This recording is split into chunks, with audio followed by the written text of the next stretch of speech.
सभी प्रभु प्रेमियों को मेरा प्यार भरा राधे राधे। इस वीडियो में हम चर्चा करेंगे एकादशी व्रत की, जो कि आमल की एकादशी होगी। धर्मराज के पूछने पर भगवान श्री कृष्ण ने कहा कि फागुन मास की शुक्ल पक्ष की एकादशी का नाम आमल की एकादशी है और इस एकादशी का व्रत बड़े बड़े पुराणों में वर्णन किया गया, बड़ा महात्म्य है इसका। राजा मानधाता के पूछने पर वशिष्ठ जी महाराज ने इस आमल की एकादशी का महात्म्य बताया था, वो बड़ा अद्भुत था। मानधाता से वशिष्ठ जी ने कहा, हे राजन, एक समय की बात है, वैदिक नाम के एक नगर में वहां सभी प्रकार के वैष्णव भक्त रहा करते थे और वे सभी धर्मपथगामी थे। क्या वृद्ध, क्या जवान, क्या बच्चे, सभी लोग एकादशी में धर्मनिष्ठा रखते थे। वहां पर कोई नास्तिक नहीं था। वहां के एक राजा थे, चैत्ररथ नाम के राजा थे, जो चंद्रवंशी राज्य किया करते थे। वो भी बड़े धार्मिक थे, उनकी प्रजा बहुत धार्मिक थी। और जिस राजा के प्रजा धार्मिक होती है अथवा राजा धार्मिक होता है, उस राज्य का उत्थान होता है, इसमें कोई संशय नहीं है। तो राजा स्वयं एकादशी का व्रत करते थे।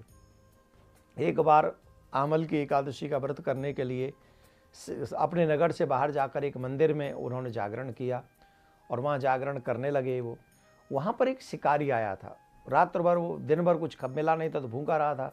रात में देखा है कि एक स्थान पे जागरण हो रहा है, तो वो भी उस जागरण में छुप के बैठ गया और वो जागरण करता रहा। भगवान के नाम, भगवान की कथा वो सुनता रहा।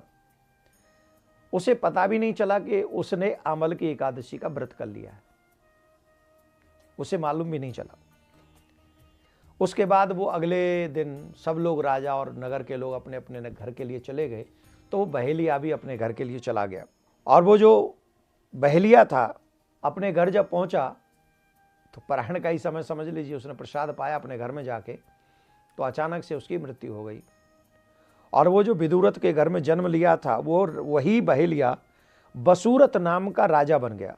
वही बहेलिया, उस व्रत के प्रभाव से ये फल हुआ कि वो एक राजा के घर में उसने राज्य किया। और एक दिन वो शिकार खेलने के लिए गया, तो जब वो शिकार खेलने के लिए गया तो उसके लोग उससे बिछड़ गए, उसके अस्त्र शस्त्र छूट गए, पीछे रह गए।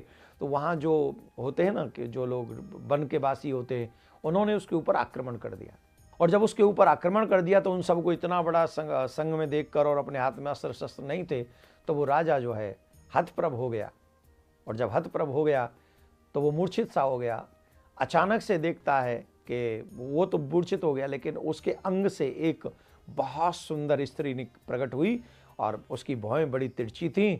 और देखते देखते जो वो शस्त्र फेंक रहे थे ना उन्हें मारने के लिए राजा को, वो सारे शस्त्र उस पर फूल जैसे गिर रहे थे और वापस उन्हीं को जा जाके घायल कर रहे थे।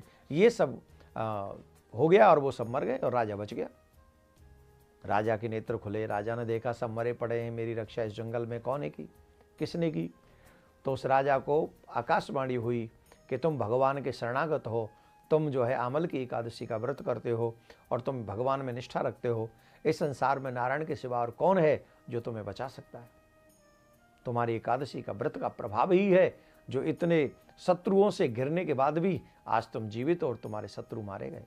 तो ये अपने आप में आमल की एकादशी का बहुत बहुत बहुत बड़ा महात्म्य है। वशिष्ठ जी कहते हैं मानधाता से, हे राजन, इसलिए मन क्रम वचन से हमें एकादशी का व्रत, फागुन मास की शुक्ल पक्ष की एकादशी जो है आमल की एकादशी का व्रत करने से हजारों हजारों गऊ दान करने का फल मिलता है।